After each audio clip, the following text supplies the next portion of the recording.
that Jesus Christ dying for my sins spoke to the humility we all have to have as human beings, that we're sinful and we're flawed and we make mistakes, and that we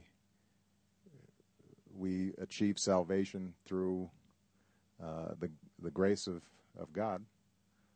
But what we can do, as flawed as we are, is still see God in other people and do our best to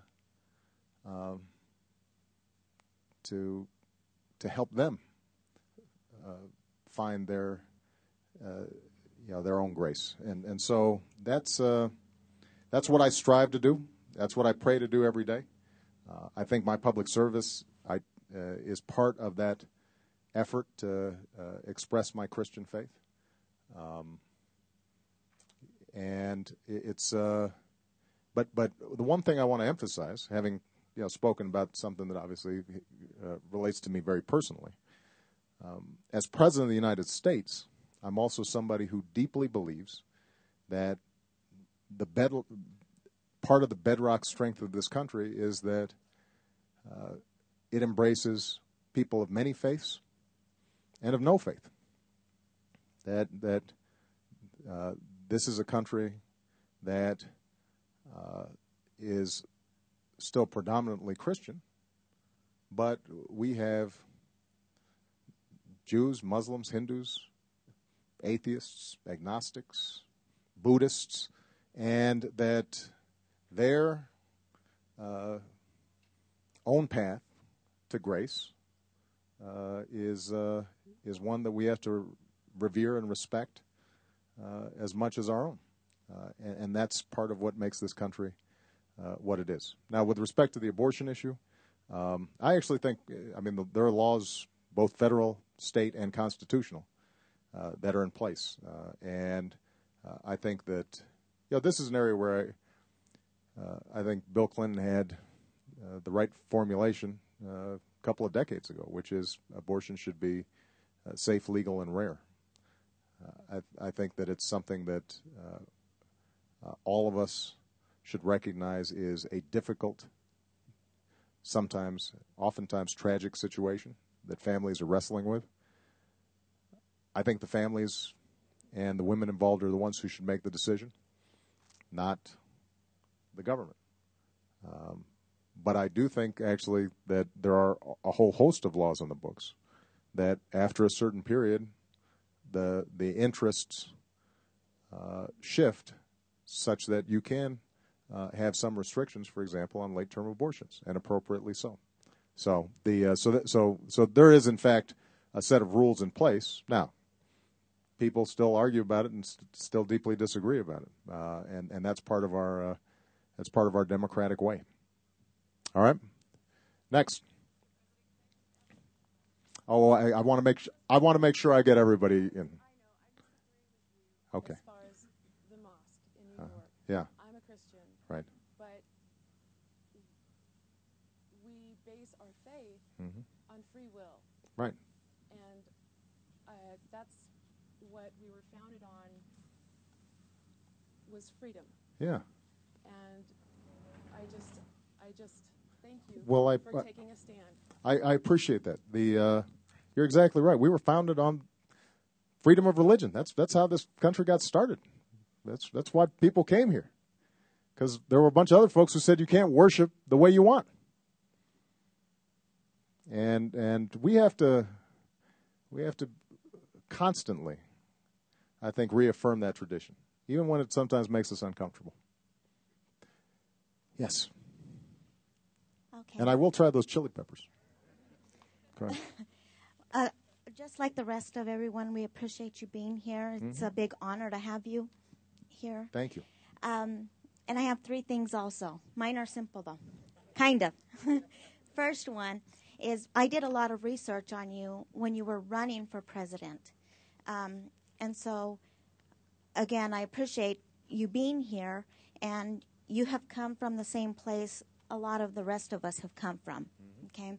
We've worked our way to where we are now, and we're working harder to get further, higher up. So that's one thing. It's easy. Second thing is I did take my son, as I said, we did a lot of research on you. He was probably 4 years old at the time, and we took him to your rally up at UNM. So we snuck all the way up as far as we can go. It would have been an honor if he was able to see you yesterday. Unfortunately, we weren't able to, but we were. Now, we own a restaurant right down here in the South Valley. What's it called? It's called Mateo's. Well, where's some samples? You know what? We have some for you. we brought some for you. Okay, I'm going to check them out. What do we got? We have to get it past. I'll talk to Secret Service. We'll see what you got. Yeah. But we did indeed bring you some. Okay. Okay. All right. Now, you have just recently signed a bill for small businesses and getting loans. Now, it is hard for us to receive a loan only because the money, we count on our local people to support us. Right. And we support them with our meals, obviously. Right. Now, the funds are supposed to be available immediately. Now, what is the criteria? When will that be going into action? And how hard would that be for someone in our situation? Well, obviously, I haven't looked at your books, and I don't know what your expansion plans are. I understand that. But let me describe for you what we did. Number one is we set up loan facilities, both through the SBA as well as a new facility, so that if you want to expand your business, you're having trouble getting credit through your local community bank, we are now providing additional financing to the bank that gives them an incentive to loan to you, and they only get these loans if they pass it on to small businesses. So we're not helping the bank just to hold the money. We're saying if you, South Valley Bank, decide that you want to lend to Mateo's restaurant because you think that you've tasted their food, it's terrific, and they want to open a new one or they want to build an addition, then they now have a pool of money that is going to make it much easier for them to lend to you at low interest rates. That's number one. SBA, the Small Business Administration, also has a whole host of lending programs that we have expanded. We've reduced the fees for them. We've made it easier to apply. So if you're interested in the lending program, then you should contact your local SBA administrator here in New Mexico, and I'm assuming that I'll bet your congressman here could probably let you know immediately how to get in touch with them, and they would outline for you all the programs that were available. So that's on the lending side. Now, what we've also done is on the tax side,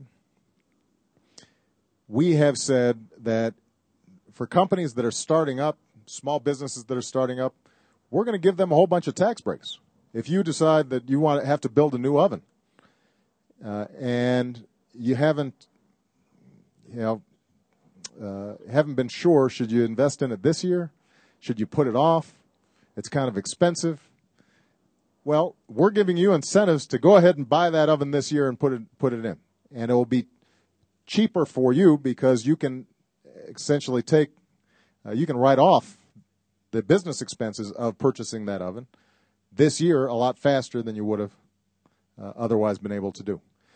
So that's an example of just one of the kinds of tax cuts that are provided in this bill. And it builds off, by the way, 8 tax cuts that we already passed as part of the Recovery Act that people don't talk about.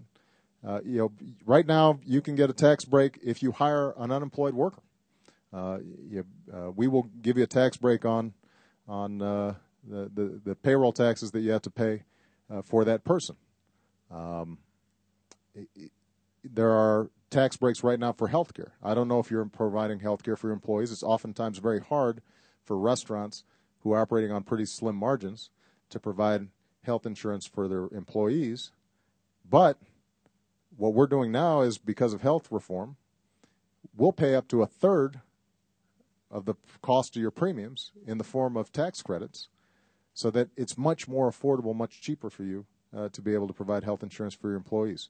So we've got a whole basket of tax cuts and lending assistance to small businesses. And the reason this is so important is because small businesses create the majority of new jobs in this country. Big businesses are very important too, and we're trying to encourage them, obviously, to do more to invest. They actually have a lot of money right now. It's just they're sitting on the sidelines with it instead of investing it. And we've got to encourage them to invest more. But small businesses, that's the beating heart of so many communities. Restaurants like yours, small dry cleaners, a plumbing operation, a tent company, a flower shop. Okay, so we've got a bunch of small business owners here. You knit the community together, and you give people opportunity, as well as building something for your family. And you're so invested in it because it's yours.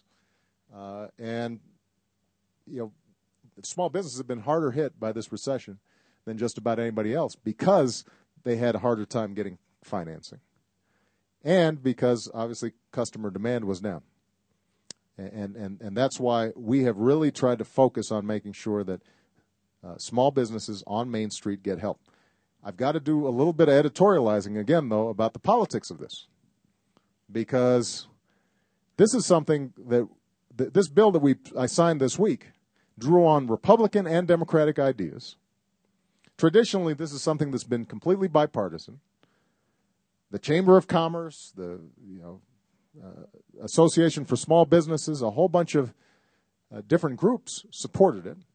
We could not get the Republicans to let this come up to a vote for months. And there were finally articles in the USA Today about how small businesses were holding off making investments or hiring because they were still waiting to see if this thing would pass. And finally, we got 2 Republicans to vote for it out of 41. And one of them had to just admit, he said, look, the time for playing games is over. This is too serious.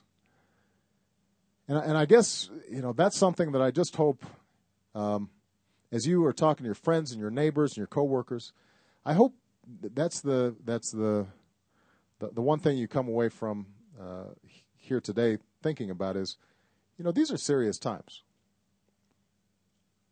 I mean, we've got tough competition out there. This is the greatest country on earth and will continue to be the greatest country on earth as long as we can go ahead and handle serious problems that we have instead of playing political games all the time. And when you look at the choices before you, I think you've got to ask yourself, who's offering serious answers? And I know you feel that way not just for your business, but also for this new son that's coming. Yeah, Have you thought about Barack as a name? Yes, we can. That's good. I like that. All right, this gentleman right here.